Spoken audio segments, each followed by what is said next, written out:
एक गांव में रमेश नाम का एक किसान रहता था। वह अपने खेती बाड़ी में मेहनती तो था ही, परंतु उसकी एक बड़ी कमजोरी थी, शराब। शराब की आदत ने न केवल उसके स्वास्थ्य को बल्कि उसके पारिवारिक जीवन को भी बर्बाद कर दिया था। ये खेती भी ना कभी आसान नहीं होती। रमेश का परिवार उसकी इस आदत से काफी परेशान था।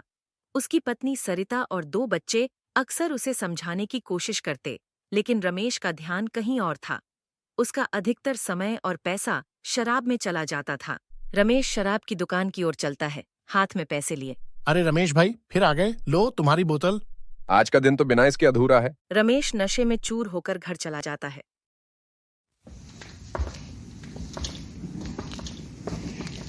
तभी सरिता चिंतित होकर कहती है कि फिर शराब पीकर आए हो? ये सब कब तक चलेगा रमेश? रमेश गुस्से से लाल होकर कहता है। मेरी जिंदगी है, मेरी मर्जी, सो जाओ अभी। दूसरे दिन उठकर रमेश अपने खेतों की ओर निकल पड़ता है। चलो जल्दी जल्दी कुछ सब्जियां बेचकर ठाकुर के ठेले पे जाता हूँ। बहुत गर्मी है आज, मस्त ठंडी बियर मारूंगा। रमेश खेतों से कुछ सब्जियां निकालकर बेचने के लिए बाजार की ओर निकल पड़ता है। गांव के चौराहे पे वृद्ध साधु लोगों को उपदेश दे रहे थे।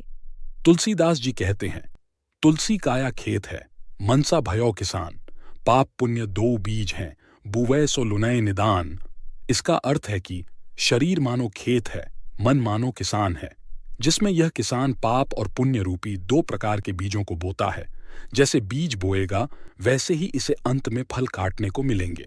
भाव यह है कि यदि मनुष्य शुभ कर्म करेगा तो उसे शुभ फल मिलेंगे, और यदि पाप कर्म करेगा तो उसका फल भी बुरा ही मिलेगा।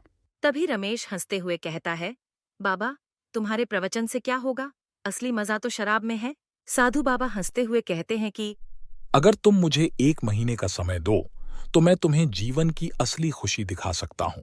रमेश बाबा ने दिया चैलेंज स्वीकार करता है और कहता है कि ठीक है बाबा, देखते हैं आप क्या कर सकते हो। साधु बाबा रमेश को ध्यान और योग सिखाते हैं। रमेश पहले असहज है, पर धीरे धीरे सहज हो जाता है। साथ ही रमेश से रामचरितमानस का निरंतर पाठ करवाते हैं। इस तरह निरंतर अभ्यास के साथ 1 महीना बीत जाता है। रमेश आश्चर्यचकित होकर बाबा से कहता है। ये सब करने से मुझे अजीब सी शांति मिल रही है।